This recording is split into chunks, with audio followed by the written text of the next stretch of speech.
Hi everyone. Hello, hello. I'm gonna wait for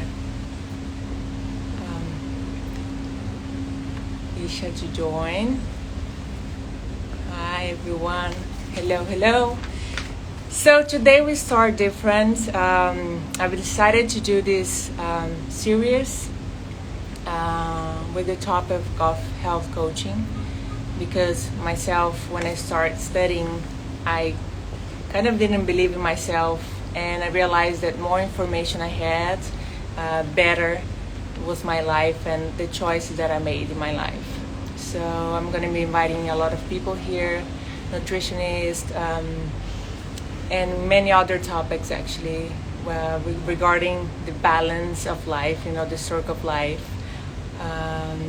And I want to start with this topic because I've been doing this cleanse, and it's been a topic that I've been hearing a lot lately, and I feel like it's such an important thing to know about gut health. And I have my notes here because, like everyone else, I'm learning, and it's important to be open to learn.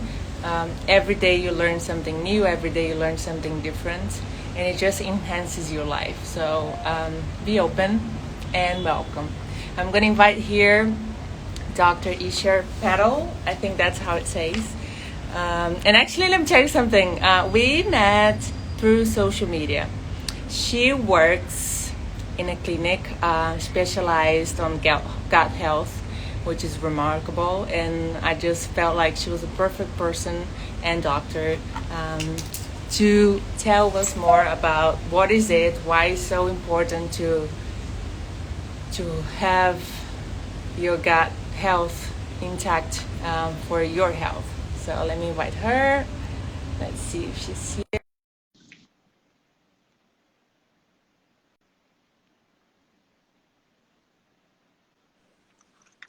Hi, Hello, Isha. hello. Hi, how are you? Yeah, I'm all good, thank you. How are you? I'm good. I'm very good. Nice to see you. You look gorgeous. It's nighttime in the UK, so whilst everyone's tucked away, we're here talking about gut health. Yes, that's amazing. I was surprised me like I'm here is daylight and here there is night, and then there's some countries there's like tomorrow already. I always get me like it's insane. How is far? Sorry. How's your day so far? Very good. Today's Friday. I have so much going on that I don't even know what day of the week is. But it's good because it's all good things, and I'm really enjoying it. And yours? Yeah, good. So had a few clients to see, but otherwise quite relaxed today. Looking forward to the weekend to just kind of unwind. Nice. So, I mean, to start with, tell me a little bit more about you, what you do for work, and of course, just tell me something what you do for fun as a hobby. Yeah. So, I mean, I work as a nutritionist. I got my degree 4 years ago, and I've worked in lots of clinics. So I worked in the public health sector, and then I moved to private health, which was very much different. I was doing poop transplants, which I didn't know existed. So, I was dealing with Wow. poop and, putting in like good bacteria. And I thought, this is amazing, but this is crazy at the same time. Then I moved on to working with Premier League football teams in the UK, particularly in London. And now I work with kind of all sorts of people that come my way in the current clinic I'm in. So yeah, it's quite crazy. There's no 2 days that are the same, but I wouldn't have it any other way. And what is a typical day for you? What do you do at work? So I do a variety of things. I see clients in clinic. I do social media content, lots of reports. I work with physios, osteos, just to kind of get patients back to top. So we look at a 360 health approach, and that's how we do it. That's amazing. Wow. I mean, I'm overwhelmed already with so much information. I mean, today we're going to focus on the gut health. And as we talked before, it's been a topic that I've been hearing so much. And actually, I was reading, Isha sent me some information about, so I was studying and looking at it. And I saw that Hippocrates, like more than 2000 years ago, said that all diseases starts in the gut, and that's such a huge statement, and I don't really hear about it. People like getting worried, and even knowing what exactly is the gut.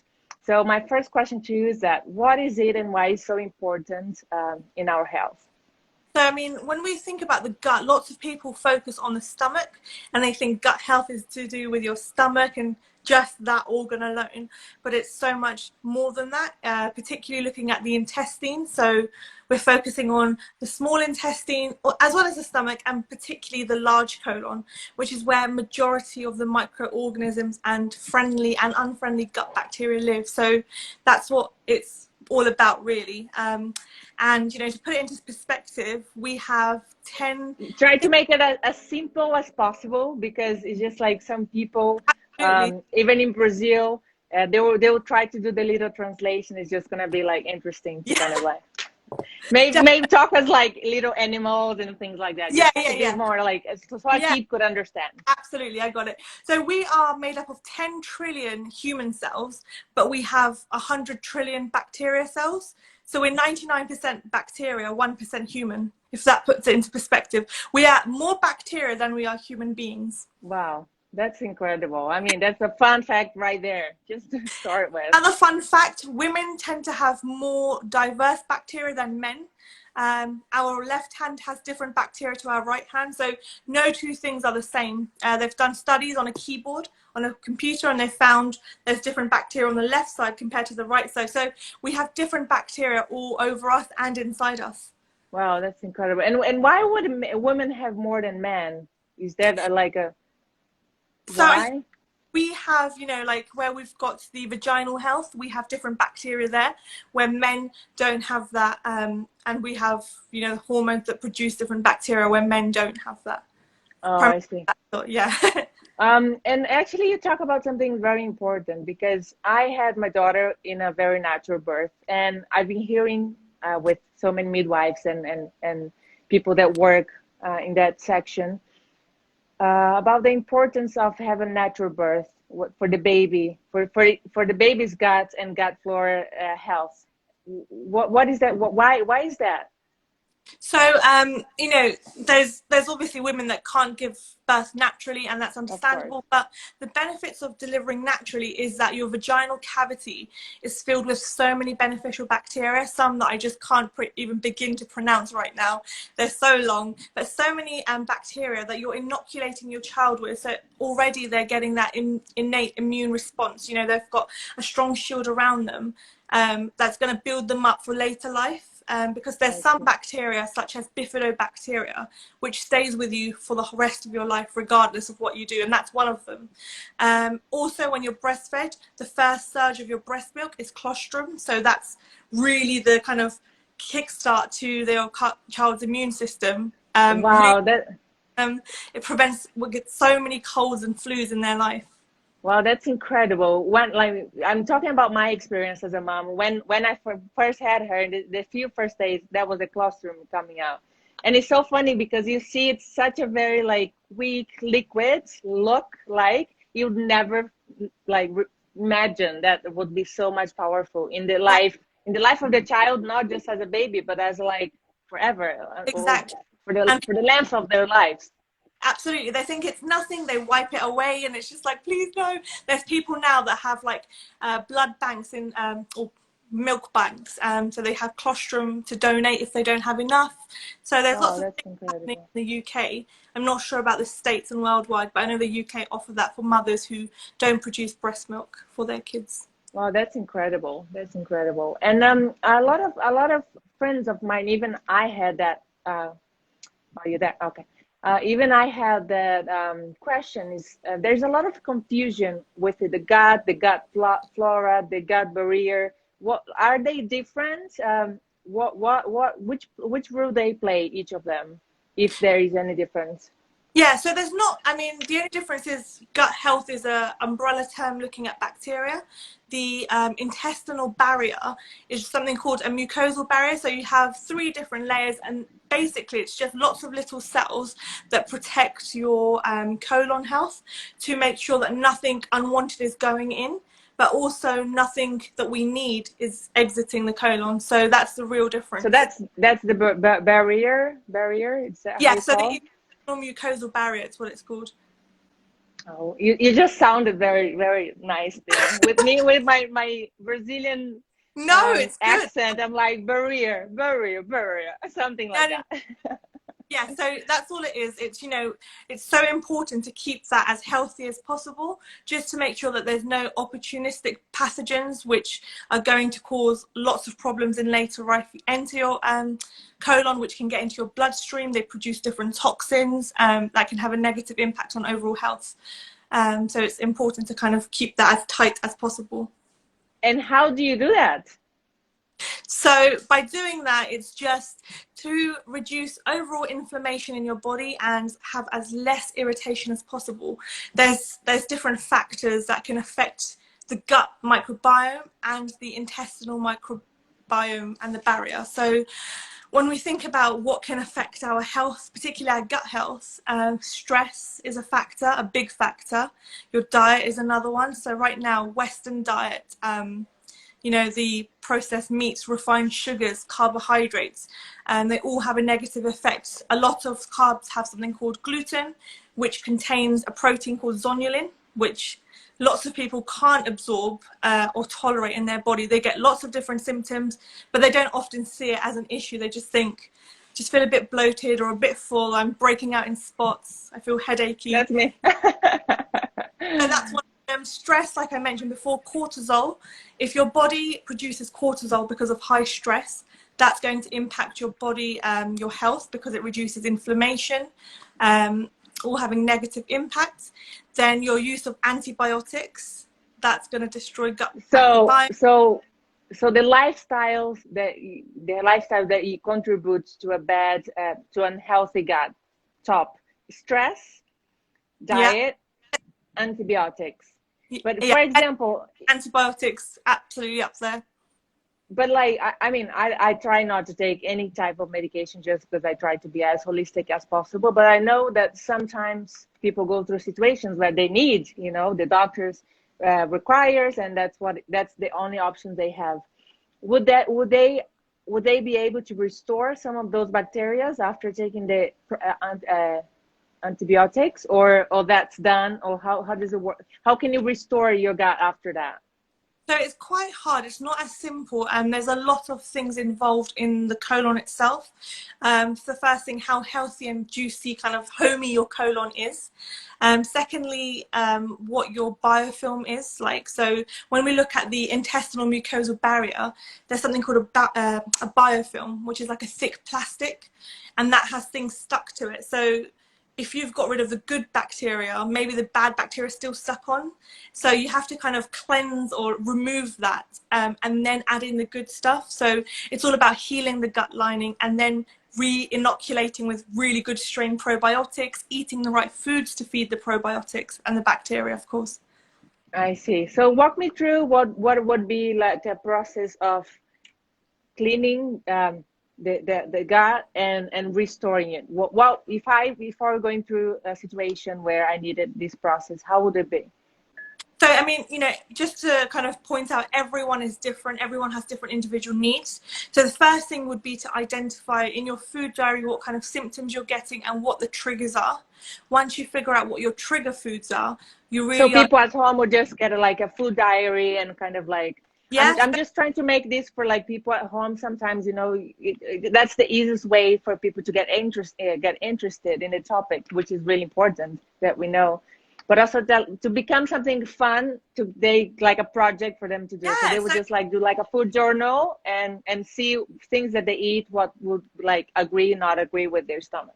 Totally. I mean, you know, the most cost-effective way of doing this at home is completing a 5-day food diary covering both weekdays and weekends, so you can see the difference in pattern of eating, but also what you're having. And then just write down if you have any symptoms. So if you have a pizza and you think, I'm bloated, or I've got a bit of acid reflux, or I've got spots, headaches, just write that down. From that, you can Okay. start looking at the ingredients in the food. So the most common allergens and sensitivity foods include gluten, eggs, soy, peanuts. Is that what you have? Gluten for me, yes. Okay. Yeah. So you look at the trigger foods, you work on them, and then you eliminate them week by week. So one week you take out gluten, the next week you take out nuts, the next week eggs, and then you assess your symptoms to see how you're getting on. I Um, see. Once you've done that process, you add in healing foods. So there's lots of anti-inflammatory foods. So these are foods that are really good in omega-3 fatty acids, which are anti-inflammatory. So lots of wild-caught fish, like sardines, salmon, herring, mackerel, nuts, olive oil, ghee, avocados, beans and Nice. yeah. I love all of that. I'm doing it. So basically the food diary, I would do it. I would try each food without take out of my diet for a week. So let's say I'll do like that elimination diet for a month, Right. and then I'll after that I'll figure out hopefully what's gonna be good and not good for me, and then I start adding good stuff and just healing the gut. Yeah, and then you kind of look at healing the gut linings. You add supplements. So there's zinc, there's vitamin D, vitamin A, glutathione, collagen, which is excellent. All of these things that repair that gut lining to make it really solid, to protect that intestinal barrier. And then you're really just pumping the body with probiotics, as many bacteria strains as you can get in there, eating fermented foods like kefir, kimchi, sauerkraut, pickled vegetables. Oh my God, there's so much. I mean, seriously, guys, you can even contact Isha. I mean, with the lives that we live in today, everything it's international, like it's through social media and through like digital world. And it's very important to have a nutritionist like guiding you. I mean, you could do things at home, like we're saying now, just like figuring out the first steps. But obviously, don't start taking all these things if you don't Absolutely. know if you need it, right? Yeah, do get like advice before prescribing yourself with supplements, particularly like things like antifungals and herbal antibiotics or antimicrobials. There's so many you can buy online like Amazon, but they can destroy the good gut bacteria that you have as well as the bad. Exactly. And sometimes you want to do a quick fix and just heal, and you might just get even worse than where you are. So it's very important to have a specialist on your case and just helping you. You know, I mean, we're here to help each other, so that's great. Exactly, yeah. It's all about raising awareness. You might not think that your headache is because of your gut.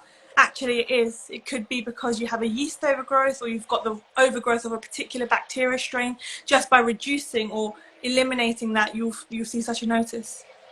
So that's a good point you mentioned there. What are the symptoms?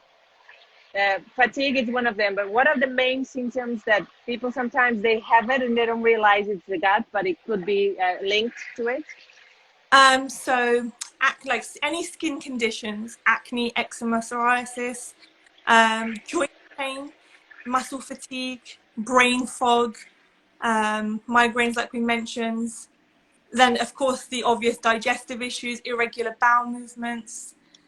You may see like thrush, so you may see a white coating on your tongue, on your nails, in the genital area. So that's an indication of an overgrowth of a particular yeast in the body. You can also see in your nail if you have sometimes like a red line just under the white nail part. That's generally a sign for inflammation in the body. That's an Ayurvedic way to test and see if you have inflammation. So many things. I'm watching. I'm like, I'm not sure. I think it looks fine, but I mean, down to your teeth. So many people get metal mercury fillings. That, you know, the mercury toxicity down to your gut. That's, you know, you're adding poison into your body. So anything can affect. These days, everything seems to affect our health. yeah, it's quite hard. I feel like it's harder. It's harder and it's easier. It's kind of like a love and hate situation here because it's there's so much information out there. It's like it's your choice to kind of go forward and whatever you learn, it's with you, so you can take for your life. But at the same time, there's a lot of twist information, so you don't really know where. You kind of have to go little step by step and build your own way of seeing things. You know. Yeah, and I guess with kind of our study, like yourself as well, you look at things with a science evidence approach because it's backed up Of by course. science. but then you're also looking at it from a holistic approach. So you're not just looking at science, you're looking at what's going on down to the cells, to the environment, your head. So it's a 360-degree approach, which is the most effective in getting a person back to their 100% best. Absolutely. I mean, how did the people did back then where there was no medicine, no nothing, you know, they just lived They survived, and kind of followed their guts, basically, yeah. you know, literally. We have gut feelings, don't we? So you have to just go with Yes. them. I heard that the gut is our second brain. It makes total sense because when I'm nervous before any life, when I start feeling that kind of sensation here that gives me excitement in a way. So it's like, oh, it's really connected. It's incredible. There's one direct nerve from our gut to our brain, the vagus nerve, that sends lots of receptors, lots of messages. So cravings, emotions, your bacteria can actually tell your brain what you crave and things like that. That's a very interesting point that you say cravings. How can you reduce cravings? So honestly, I keep going back to the gut and the bacteria, but having the right composition of the bacteria, you'll notice a change. So when I worked at my FMT clinic, when I was administering all the good bacteria, people were saying those that really craved candy and chocolates and donuts, their taste palette completely shifted, where they really wanted to kind of experiment with things like hummus and like savory snacks and different cheeses, which they couldn't before stand. So I guess altering the kind of composition, because you're not having that bacteria that crave. When it's a craving, it's not always yourself, it's the bacteria. They are very clever. There's a great book I'll send to you, which we can show on our page to our followers, which talk about how bacteria have their own mind. That's incredible. That's fun, for sure. And then there is one more thing that I feel like I've heard so much these days. It's about leaky gut. What does the leaky gut mean? Because I've heard that so many people has it, and I don't really know what it is. So leaky gut is a term, the official term is increased intestinal permeability. So when we talk about that mucosal barrier in the colon, we have tight junctions in our colon, small intestine, large intestine. But when we're imbalanced or inflamed, they become looser. So when they're looser, things are passing and entering much quicker. And this can mean you're not actually absorbing the nutrients that you need to in your body. You're just losing them. They're passing through your bloodstream, or toxins are coming in, unwanted pathogens are coming in. They're kind of getting to your food before your digestive enzymes and the good bacteria can. So that's what leaky gut is. And it's just poor gut lining in essence. And how can I know that if I have a leak gut? So you can test for it, and you can order like a sugar solution which you drink, and then they test your urine. So the more sugar is in your urine shows that there's a quicker loss of digestional kind of absorption. It's gone blank for a second. Back now. Otherwise, there's a lot of symptoms, but they're kind of coined and umbrellaed with other conditions, so it's hard to know. Generally, if you're malabsorbed, if you do a blood test and you have a lack of calcium or vitamin D, even though you're eating lots of these foods that contain it and supplements, that's an indication that there's some leaky gut because you're not actually absorbing them where they need to go. So that's one way of saying or showing, really. Yeah, I mean, it's really fascinating because we could spend days here just talking about the gut health and what things that can be done and not done. But we wanted to make it very like simple for everyone to kind of like start getting in the motivation of Googling or finding out or asking their physician about it. Let me see here. I have a few questions. I've been doing a cleanse, right? I haven't tested yet my cleanse, but I'm doing a test to see how is like you say, the lining of the gut. I'm doing a blood test to get like more specific vision at it. But I've been doing a cleanse, and I do a lot of intermittent fasting. Is that a good thing? Intermittent fasting is very good. So the longer you kind of leave your fasts, it increases a particular hormone which promotes weight loss, which promotes quicker metabolism. It promotes alertness. So intermittent fasting is very good. Combined with a cleanse, excellent, because, you know, you're really getting the cells to think without using kind of things like glucose or glycogen. It's using your fat cells, so you go into ketosis almost sometimes. So it's overall really good. Sometimes there's different products and different brands which have ingredients that you kind of have to look out for. Some things have food products, but if there's too much of food products, so if there's garlic but in a high dose, taking it every day could be a bad thing because it's regarded as an antimicrobial. So you're washing out the good stuff in your colon and your gut. So having that in high doses isn't good. But otherwise, cleanses are really effective in breaking something called a biofilm. So in your colon, if you think of a hard plastic, which is just really hard to break, and it's got everything stuck to it, a cleanse would starve out the bacteria that like the junk food, the sugars, and you're breaking that biofilm. So you're getting that nice clean colon again, and you can restart and kind of reset the gut essentially. I see. And it's funny because that's what I feel really when I fast.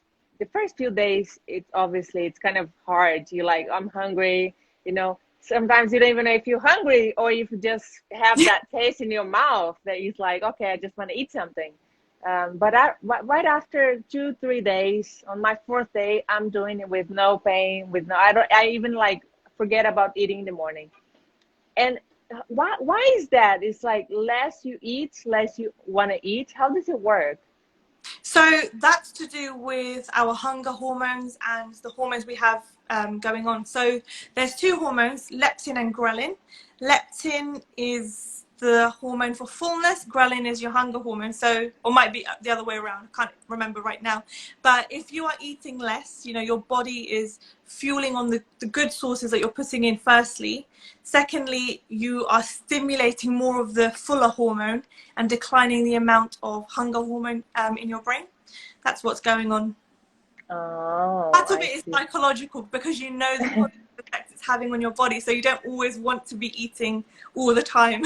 Exactly. No, I'm a big pig eater, like, and I don't like that, but it's just like it's in me, and sometimes I'm like, calm down, Manu, it's okay, you can do without the cashews for now, you know. Yeah, But I just feel like whenever I have a more concentrated times to eat and I eat properly, which I usually every day, but I just, like I said, I'm a big pig eater.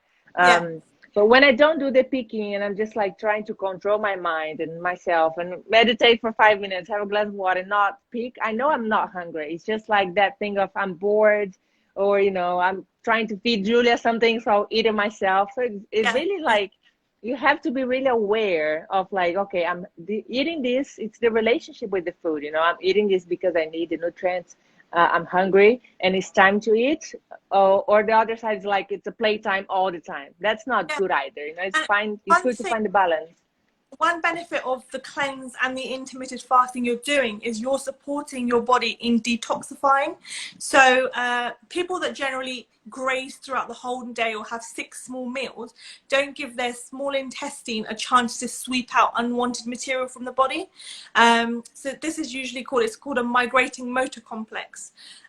Sometimes when you hear a gurgling in your tummy and you think, I'm hungry, you're not actually hungry. It's the small intestine sweeping out unwanted things in the body. Oh my God. Everyone says that. It's like, oh, I hear my stomach. I'm hungry. That's Yeah, for and I sure.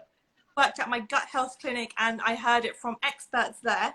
I wasn't aware. So the gurgling is not always hunger. It's the small intestine sweeping out. And generally you should space out meals 4 to 6 hours. Like the longer you leave it out, the better, of course, to allow the sweeping action to take place. Wow, that's really fascinating. Wow, that's amazing. Hours. I'm gonna tell my husband next time. He's gonna be like, I'm hungry. I'm like, no, you're not hungry. Calm down. Wait until the next meal. And just one more thing.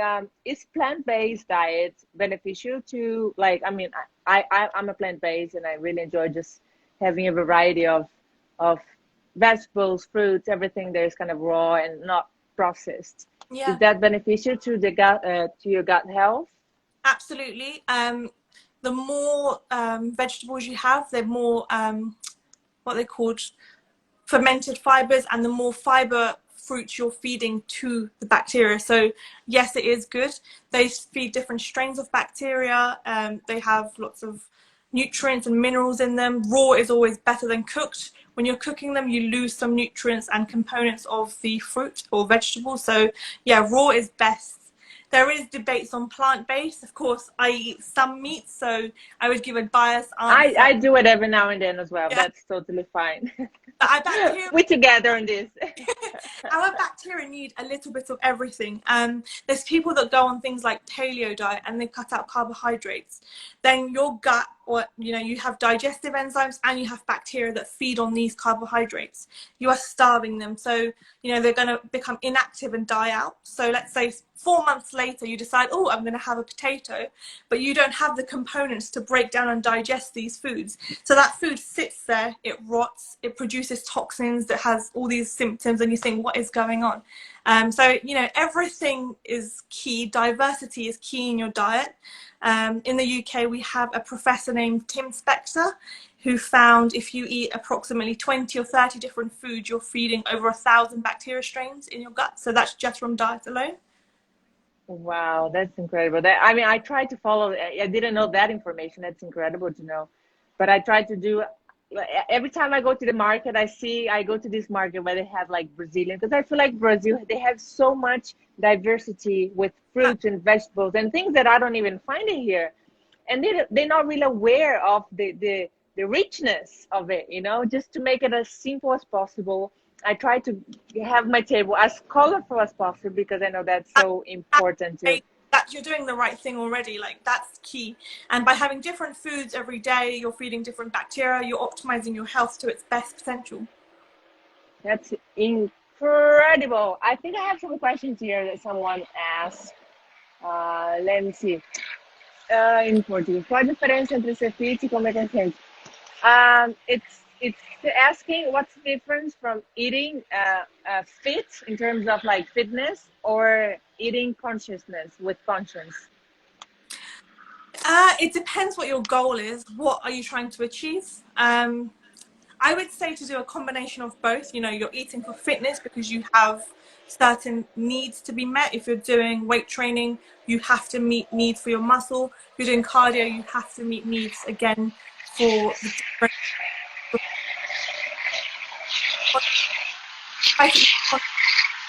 Aware of what you're putting into the body. You don't have to go to things like whey protein or like the jelly shots to get that short burst of energy. There's always alternatives.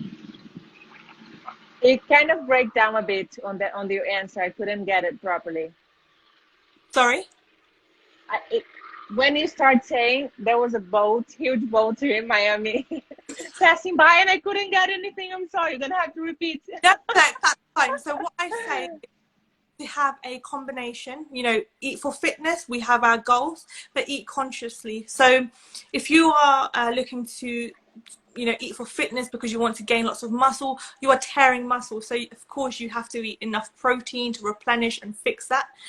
But you don't always have to go to whey protein. So you can think about consciously eating or having other alternatives to whey protein to repair the muscle. Alternatively, if you're doing cardio, so marathon running, you don't always have to go to like those jello shots to kind of get your burst of energy. There's always healthier, conscious alternatives. So you believe that with what we have as produced, we can achieve the numbers that we need?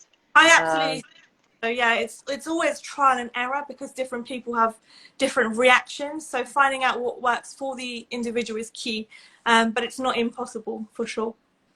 Oh, good. And what would it be like a good day with meals in terms of breakfast, lunch, and dinner? How can we break it down for people that are watching to understand what would be good for them to have every day or every other day? Within proteins, carbohydrate, all of those things. Again, it's quite hard to do that because of a person's activity level, their height, weight, their body mass ratio, so how many calories they need to be. But I would say a good breakfast consists of protein with some carbohydrates, just to kind of, you know, have more protein and less carbs to keep you fuller for longer and preventing your blood sugars from going up and down. You know, 2 eggs with a slice of sourdough bread and some spinach would be excellent. You can always drizzle olive oil to get that healthy fat in as well. And then lunches, my new thing is Buddha bowls. So I don't know if you've heard of it. What are these? I never heard of it. It's just a term, but it's like a bowl. I'll send you a link and how to do it. So you fill it up, half of it with lots of plant-based vegetables, a little bit with some carbs. You can have some potatoes, some meat. Just fill it up, and you can do different things. So you can biohack these things, so you can have the right foods that will enhance the absorption of the nutrients.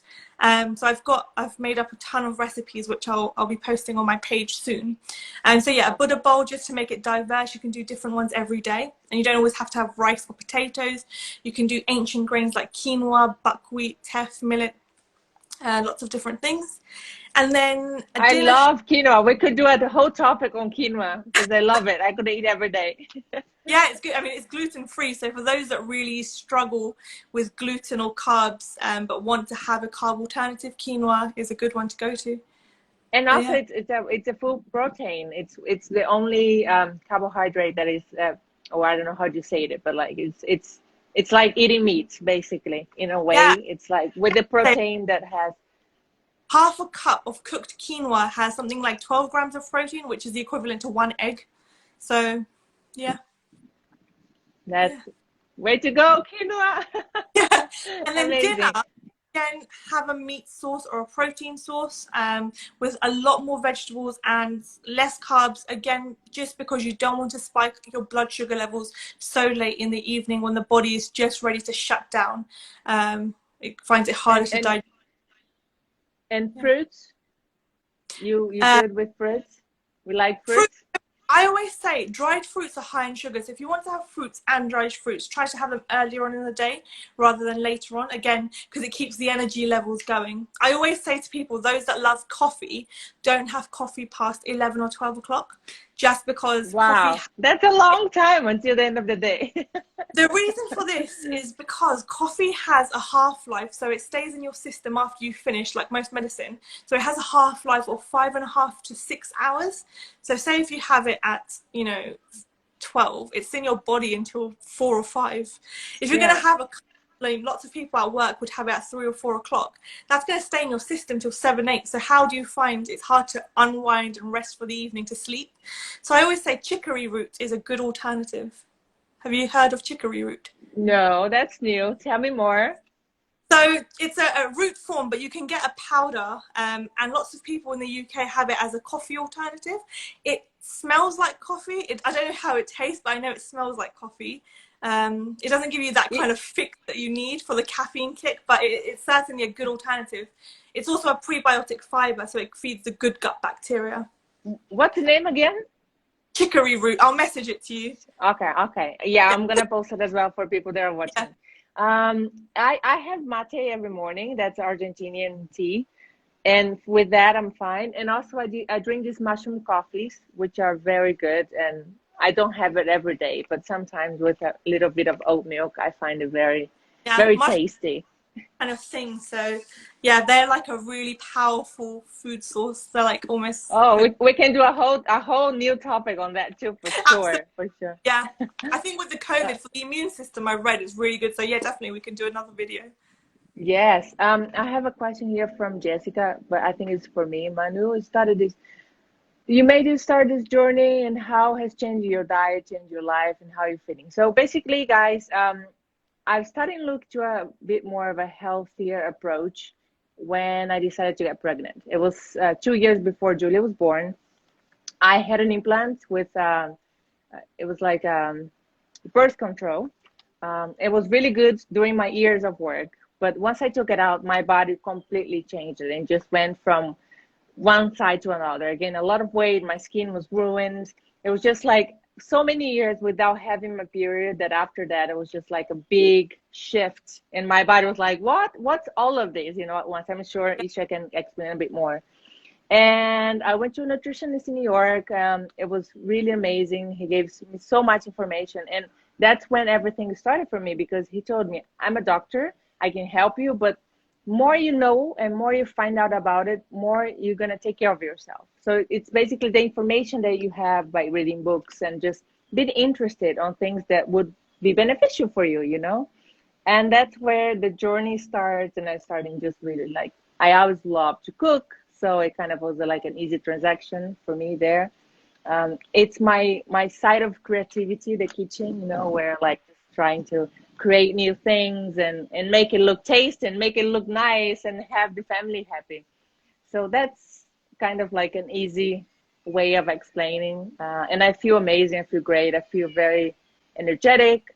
I feel overall just happy, you know, because everything is kind of in balance in life. And I know there are days that we don't feel our best, and that's totally fine. And what I found to help with that is just accepting and looking through a positive perspective and just finding something that would make me feel good that day. You know, sometimes you wake up, you're like, oh, I'm tired, you know, the baby's crying, what's happening? So I'll go to the kitchen and I'll bake a muffin. So that kind of like creates that kind of, I'm going back to my hometown, to my family in Brazil, where we used to cook a lot, and just bring me peace and happiness. I mean, we're just supposed to be. We're not human doings. So, you know, that's kind of one thing to just remember when you feel like you're on a good track and you get thrown off. It's fine, because you can always get yourself back on there. Exactly. And I'm really appreciative of the social media these days, because I mean, even with you, Isha, we never met before. This is the first real time we've seen each other, but I feel like I've known you for years. And I really thank you for being open to talk to us and to explain a little bit about the gut health and other things that you talked about. And I really hope to have you again on the series, the show. That would be on my great balcony. to do more. I'm sure, you know, as you know, people's demands grow, we can do it on demand or on request for certain topics. But no, that would be great to raise awareness. That's the kind of key thing in this. It's just to get people's mind opening to think not only the conventional medicine way, but more of the holistic approach. It's all good and well. 100%. What is it doing to your body? So I always say to like steer away from that. 100%. We are in the same line. And I know it takes time to you guys that are watching. I haven't changed my diet and my lifestyle from one day to another. It's been years, you know, and every day I learn something new every day, but I'm curious about it. You know, I'm like, I want more. Now I want to find out about raw kitchen. How can I make that work? How can I make that possible? It sounds crazy, but it's the future. So we just have to, it's evolution, constantly evolution, and for your own health and for your own good. Anything else you want to say or you want to share? So just a few tips on, you know, those that are looking to improve their gut health generally. I just want to share, kind of closing off. If you have triggers, try and find out what they are, eliminate those.